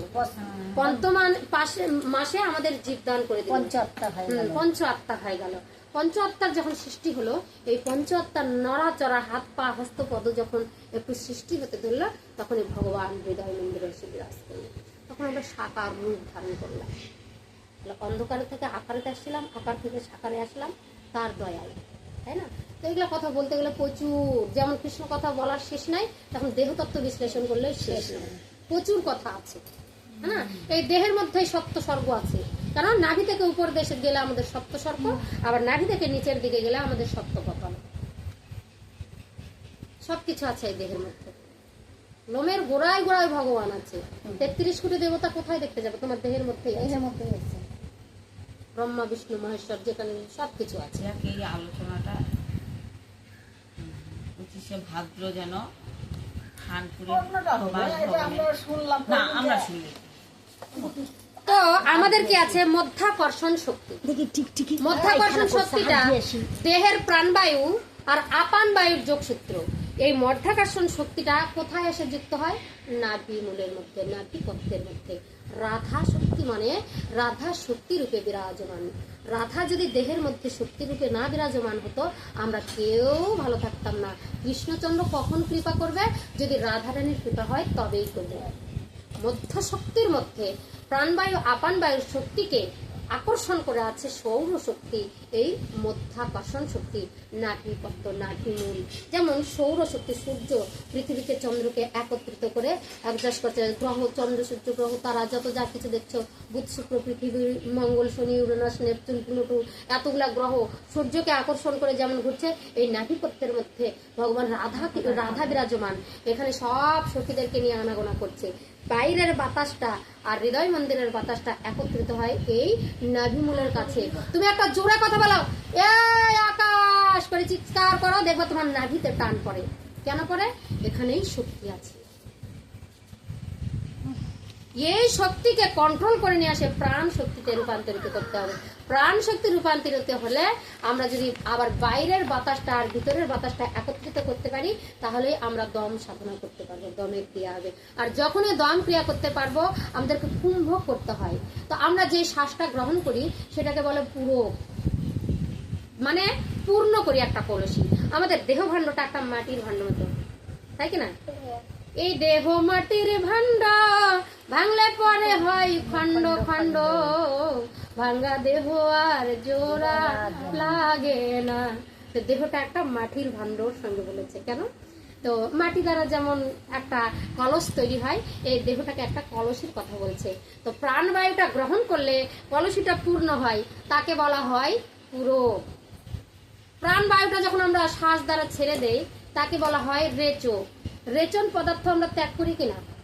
প্রস্রাব, মূলমূত্র ত্যাগ করি। সেটা সেরকম আমাদের দেহ থেকে একবার দম নিচ্ছি, সেটাকে পূর্ণ করছি। নাভিমূল পেট ভরে বলে, পেট ভরে দম নাও, তাহলে কলসিটা ভরে গেল জলে। আবার জলটাকে ফেলে দিবা, দমটাকে ফেলে দিবা, এটাকে বলে রেচ। এবার দমটা যখন গ্রহণ করবা, সেটাকে বলছে এই দমটাকে যে ধরে রাখো, ধরে রাখার শক্তিটাকে বলা হয় কুম্ভ। যে যত দম ধরবে তার তত দম বাড়বে, তার তত সাধন ভজনের ক্রিয়া শক্তি বাড়বে। আর দেহের মধ্যে যত হারিয়ে যাওয়া মণিমুক্তা, যা কিছু হারাইছো, ব্রহ্মসত্তা, পিতৃধন, মাতৃধন যেটা নষ্ট করছো, যতই কুম্ভক করবে এই ধন তখন তোমার দেহতে আবার সঞ্চয় হবে। এটাকেই যোগ ও ক্রিয়া বলা হয়, যোগ সূত্র বলা হয়। বুঝা গেল? এই বিশ্লেষণ ভরা আসরের মধ্যে এই বিশ্লেষণগুলো করলে একটা মানুষ কি উঠবে? ছোট বড় সবাই বুঝতে পারবে দেহের মধ্যে কি আছে। আমাদের সব কিছু আছে। শ্যামকুণ্ড, রাধাকুণ্ড কি? এই দেহের মধ্যে শ্যামকুণ্ড, রাধাকুণ্ড আছে। তাহলে বৃন্দাবন কোথায় আছে? এই হৃদয়ের মধ্যে আছে। গোলক বৃন্দাবন কোথায় আছে? এই মস্তকের মধ্যে আছে। আর মঞ্জুরি সখীগণ কোথায় আছে? নাভিমূলের মধ্যে আছে। কোন সাধনায় পাবো? দম সাধনায় পাবো। দম সাধন ভজন করলে, দমকে টেনে ধরে হৃদয় মন্দিরের নাভি মূল ভর্তি করে পেট ভরে যদি দম নিতে পারি, তাহলে সেই সাধনায় রাধা শক্তিকে ধরতে পারবো। রাধা অন্য কিছু নয়, রাধা হচ্ছে আমাদের দেহের শক্তি, আমার দেহকে কন্ট্রোল করার শক্তি। আমরা যারা বলি রাধা কৃষ্ণ প্রেম করে গেল যেখানে সেখানে, এটা নয়। এটা দেহের দুটা ভাগ, একটা কৃষ্ণ, একটা রাধা। আমার প্রত্যেকটা দেহের মধ্যেই রাধা গোবিন্দ আছে। বলছে রাস করেছিল রাস মঞ্চে, না জানলো রাধা কৃষ্ণ, না জানলো গোপীগণ। কে তাহলে রাস করলো? কি আছে এই দেহের মধ্যে? আমরা কি রাধা কৃষ্ণ দেখতে পাচ্ছি না? গোপীগণ সখীদের দেখতে পাচ্ছি? কিন্তু রাস অনর্গল হচ্ছে। কেমন করে হচ্ছে? পিতা মাতার রসে রসে রাস হচ্ছে। তো রস আর রস একত্রিত হলো। আর আকার যদি দেই, রয়াকার দেই, সেই আকারটাই হচ্ছে তুমি আর আমি আর সবাই। আকার ধরলাম রসে রসে, জলে জলে একত্রিত হলো, আকার দিলে রাধা হয়ে গেল, তাই না? তো রাধা শক্তিটা, এই শক্তিটা আমার দেহের মধ্যে আকার সৃষ্টি হলো। এই দেহটা আমরা সৃষ্টি হয়েছি এইভাবে পিতামাতার দেওয়া, এটাই হচ্ছে আকার। রাধা কৃষ্ণ বলে কিচ্ছু না, এটা হচ্ছে দুই দেহের মানে এক দেহের ভাগ, ডানাঙ্গ বামাঙ্গ। যদি এবার তন্ত্রক্রিয়ার মধ্যে যাই তাহলে ডানাঙ্গটাকে শিব শক্তি বলছে, বামাঙ্গটাকে ডানাঙ্গটাকে শিব বলছে, অঙ্গটাকে শক্তি বলছে। পুরুষ আর প্রকৃতি প্রত্যেকটা দেহের মধ্যেই আছে। আবার বলছে গঙ্গা যমুনা এই দেহের মধ্যে আছে। গঙ্গা যমুনা কোথায় আছে? এই দেহের মধ্যে যদি গঙ্গা যমুনা হয় তাহলে গঙ্গা যমুনা কোথায় আছে? তা দেহের মধ্যে বলছে তোমার 72,000 নারী, ঠিক আছে বাবা চুপ করো। তা দেহের মধ্যে যদি 72,000 নারী হয় তার মধ্যে প্রধান নারী হচ্ছে 14,000 নারী আমাদের দেহটাকে সঞ্চালন করছে। 14,000 নাক তন্ত্র যাকে বলে। নার্ভ অ্যাক্টিভ যদি থাকে সমস্ত কিছু, তুমি বাইরে থেকে বাতাসটা যেটা আসছে গায়ের মধ্যে স্পর্শ হচ্ছে, আমরা বুঝতে পারছি কোনো কিছু একটা টক করে আমার গায়ে বা চোখে পড়ার আগে চোখটা বন্ধ করে দিচ্ছি কিনা, কোনো কিছু আছে এই চোখের মধ্যে মনে হয় পড়বে ধুলা, কে জানাচ্ছে? আমার স্নায়ুতন্ত্র, নার্ভতন্ত্র জানাচ্ছে। 14,000 নারী, 72,000 নারী দ্বারা বেষ্টিত আছে এই দেহভাণ্ড। তো দেহের মধ্যে সমস্ত কিছু রক্তপুষ যা কিছু আছে সঞ্চালন করছে দেহটাকে। এই নারীর স্পন্দনগুলো যদি ধীরে ধীরে ক্ষয়প্রাপ্ত হয় আমাদের অকাজ করে করে দেহের নার্ভগুলো আমাদের অ্যাক্টিভ থেকে অকাজও হয়ে গেছে। সেই নার্ভ তন্ত্রগুলোকে আমরা আবার ক্রিয়া করে করে দম সাধনা ক্রিয়া করে করে, দেখো একটা জলের ড্রেন, হ্যাঁ জল যাচ্ছে চলেই যাচ্ছে। আমি যদি দেহটাকে সেই জলটাকে যদি বন্ধন করি তাহলে কি জলটা একখানে হয়, ঝরাত করে যদি ছাড়ে দেই তাহলে সেই জায়গাটা জলটা সামনে যে মানে জিনিসপত্র নোংরা গুলা ছিল ঝরঝর করে বেরিয়ে যায়। তো দমটা যখন আমরা একসাথে ধরবো, ফট করে যখন দমটা ছাড়িয়ে দেবো আমাদের নার্ভের যে স্থানগুলা যে জাম হয়েছিল তখন ফটাফট করে ছাড়িয়ে দেবে। তাহলে আমাদের শরীর তখন সঞ্চালনটা ভালো করে করতে পারবে, আমাদের দেহটা ততক্ষণ অ্যাক্টিভ হবে কিনা। এই হচ্ছে তন্ত্রক্রিয়ার কাজ বা সাধনার কাজ। এইভাবে আমাদেরকে দমের ক্রিয়া করতে হয়। দমের ক্রিয়া করে বারবার প্রাণবায়ুকে যদি ধরো তাহলে তোমার কৃষ্ণকে ধরা হবে। দেহের মধ্যে প্রাণবায়ু দিনে রাতে 21,600 বার যাতায়াত করছে ভগবান শ্রীকৃষ্ণ, আমরা দেখতে পাচ্ছি। এটাই ভগবান শ্রীকৃষ্ণ রাস রসে একত্রিত হচ্ছে, রাধা গোবিন্দ মিলন হচ্ছে। তো পায়ুদার যদি বন্ধ করে দমটাকে টেনে নেওয়া হয়, নাভির মধ্যে দমটা রাখো, আবার নাসিকা দিয়ে দম গ্রহণ করে নাভির মধ্যে রাখো। বলে পেট ভরে দম নাও। এই নাভির মধ্যে আপান বায়ু, যেটা পিছন দিকটা দম নেই, পিছন দিকটা একটা বাতাস বেরিয়ে যায় কিনা, সেটাকে আমরা বলছি আপান বায়ু। আর প্রাণবায়ুটু সামনে থেকে আমরা যেই বায়ুটা নেই সেটাকে বলে প্রাণবায়ু।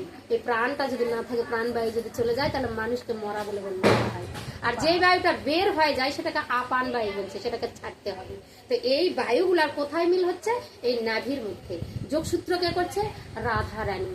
হ্যাঁ, রাধা রানীর কাছে হুকুমদারি চলছে এই দেহের মধ্যে যা কিছু আছে। তাহলে রাধা শক্তিটা কোথায় আছে? আমাদের দেহের আছে। তা রাধাকে দেখতে পাচ্ছি আমরা, এখানে মিলন হচ্ছে, এখানেই রাস হচ্ছে, ঠিক আছে, রাস হচ্ছে।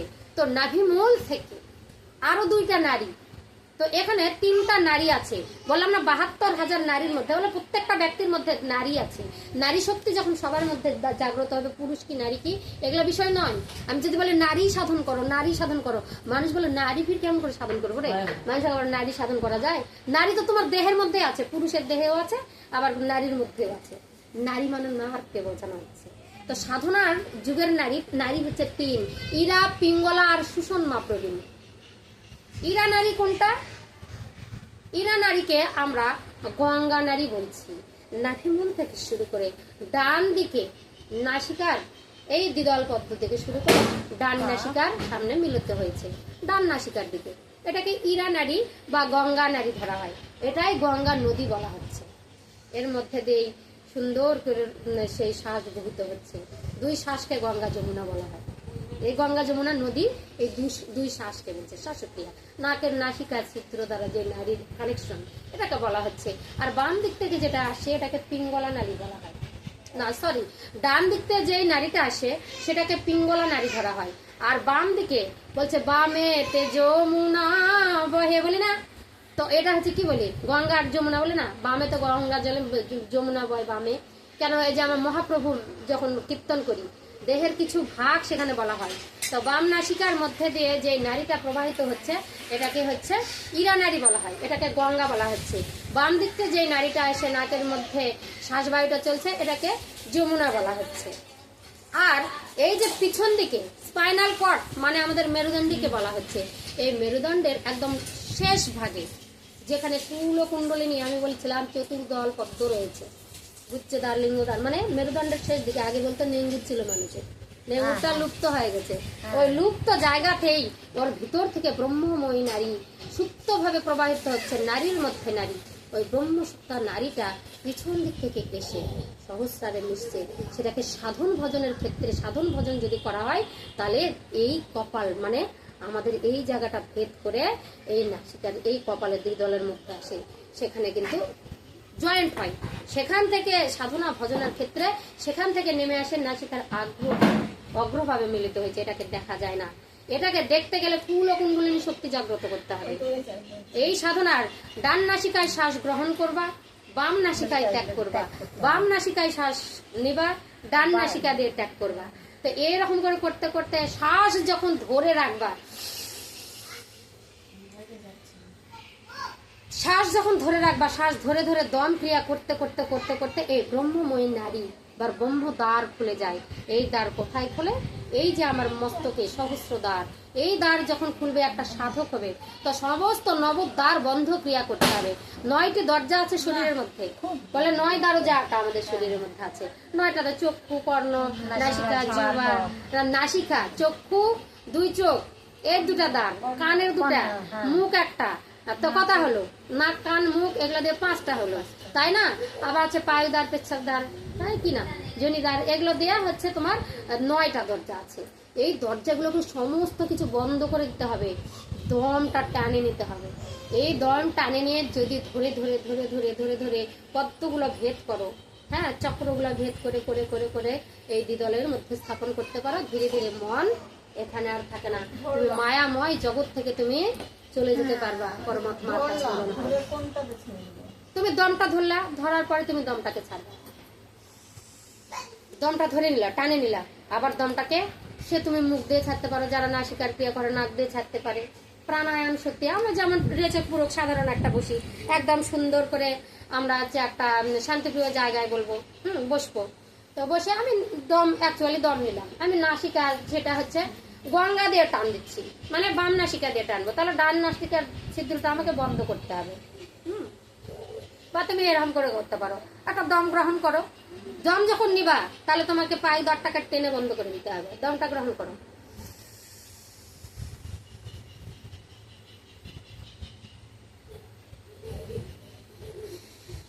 ডান বাম নাসিকায় শ্বাস তুললা, কিছুক্ষণ ধরে রাখলা, তো শ্বাস যখন তুললা সেটা পূর্ণ করলা, কিছুক্ষণ ধরে রাখলা, সেটা কুম্ভক করলা, মানে ভর্তি করে রাখলা। আর যখন ছাড়ে দিবা তখন আমরা কি আবার অপোজিট নাকটাকে চাপে ধরে সেই শ্বাসটাকে আবার ছাড়ে দিব, এটা রেচক বলে। তো কুম্ভক যে যত করতে পারবে, দমটাকে যে যত করতে পারবে, ধরে রাখতে পারবে, তার শরীরের ক্রিয়াটা তত বেশি ভালো হবে, জৌলসটা বাড়বে, দম ক্রিয়াটা, সহবাস ক্ষমতাটা এগুলা বেড়ে যাবে। এগুলা গুরু ঘরের কথা, মেলা গোপন কথা আছে, সেগুলো আমরা বাইপাস করি না, তো অনেক কথা আছে, এগুলা বসতে গেলে ঘরের কোন অবস্থা হবে। রাধে রাধে রাধে রাধে, সবগুলান ঘুম চোখ ধরছে কাউকে। এই হচ্ছে কথা, হ্যাঁ ঠিক আছে। না ভাজে তো শ্যামকুণ্ড, রাধাকুণ্ড, শ্যামকুণ্ড হচ্ছে দক্ষিণ অঙ্গের ডান চোখ, ডান নেত্র, রাধাকুণ্ড হচ্ছে বাম নেত্র, ঠিক আছে। এই নেত্রগুলাই আছে, চোখে জল টলমল করছে, আছে কিনা? শ্যামকুণ্ড, রাধাকুণ্ড, চোখ আছে, কিন্তু এই জল সেই জল নয়। এই জল যখন গোবিন্দের চরণ বেয়ে, মানে কৃষ্ণ প্রেমের ভক্তি নিয়ে যখন চরণ বয়ে পড়বে, তখন শ্যামকুণ্ড, রাধাকুণ্ডুর জল তোমার দেহের মধ্যেই পবিত্র হবে। এখানেই স্নান করলে, বলছে শ্যামকুণ্ড, রাধাকুণ্ডুর মধ্যে স্নান করলে সমস্ত পাপ তোমার বিনাশ হয়ে যাবে। মানে বলছে 2 ফোঁটা নয়ন বাড়ি দিয়ে ডাকলে তাকে পাওয়া যায়, ঘরে বসেই হবে, তাই না?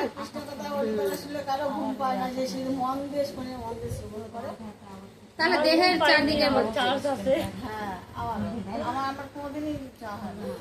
এই যে হচ্ছে তোমার দেহের মধ্যে উত্তর দক্ষিণ, উপরে মাথার উপর, এখান থেকে উত্তর দিকে হচ্ছে, আবার দক্ষিণ দিকে হচ্ছে, পূর্ব পশ্চিম। তোমরা সবাই জানো, সামনে সূর্যের দিকে তাকালে দেহের মধ্যে আমরা কি বলি? ডান হাতটা হচ্ছে কি বলি? সামনের দিকে পূর্ব, পিছন দিকে হচ্ছে পশ্চিম, আর ডান হাতটা হচ্ছে তোমার হচ্ছে উত্তর, বাম হাতটা হচ্ছে দক্ষিণ, বলি কিনা? না, বাম হাতটা উত্তর, ডান হাতটা দক্ষিণ, দক্ষিণ হস্ত বলি, এটা একটা ম্যাপ অনুযায়ী বলি। আর দেহের মধ্যে এই একটা বলছে ডান অঙ্গ দেহের মধ্যে, সেটা হচ্ছে আমাদের হচ্ছে কৃষ্ণ অঙ্গ। সব শোনাই, মনে ধরে রাখতে পারি না, রাখা যাবে, এগুলো অনেক বাউল গানে এগুলো সবই শুনছি। তো এইরকম ভাবে যদি গুরুর আশ্রয় নিয়ে সাধন ভজন করা যায়, মন কখনো নিম্নগামী হবে না, কুপথে কখনো হাঁটবে না। আমার মায়াময় সংসার কার জন্য মায়া করছি? এরা কি কেউ আমার সাথে যাবে? আমি চলে আসছি এখানে, ওদের কর্ম ওরা করছে। বৃন্দাবন ধামে যায় যদি গরু বাছুরের চিন্তা করি, তাহলে গরু বাছুরই দর্শন হয়। তো এরকম আমরা দেহের মধ্যে যদি বৃন্দাবন ধাম দর্শন করি, তাহলে কেন বারবার বরের চিন্তা করবো? যা যেমন কর্ম করবি তুই, তেমন তুই ফল পাবি। আমি যা করবো আমি সেই ফল পাবো। তাহলে আমার সাধন ভজন নেই, আমি থাকি, তাহলে তো দেহ শান্তি হবে।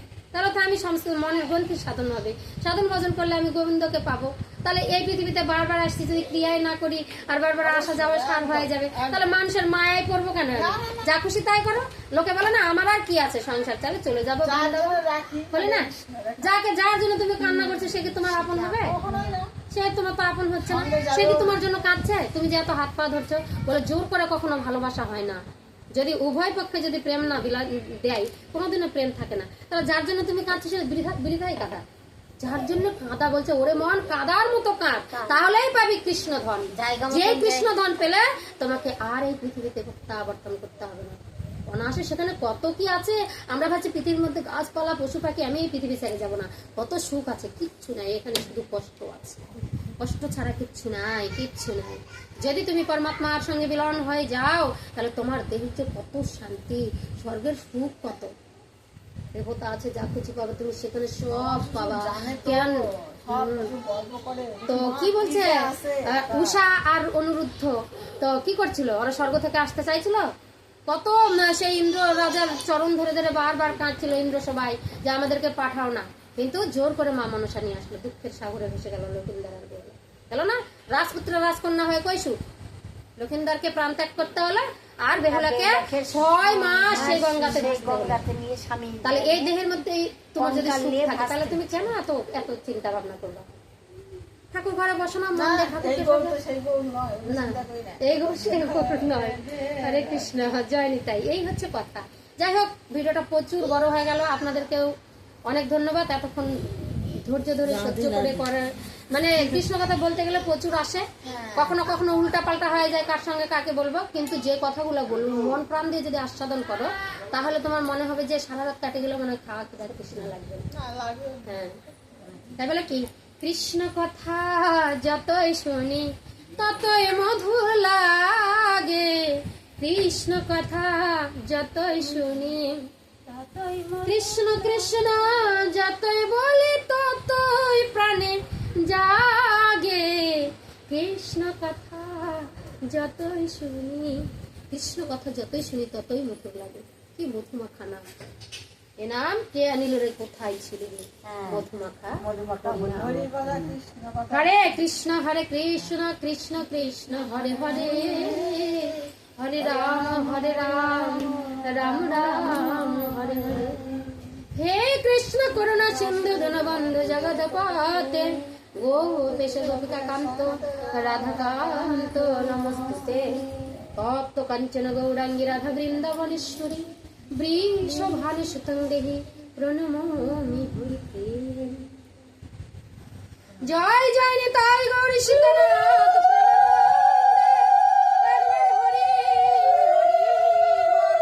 জয় জয় রাধা গোবিন্দ প্রেমানন্দে, একবার হরি।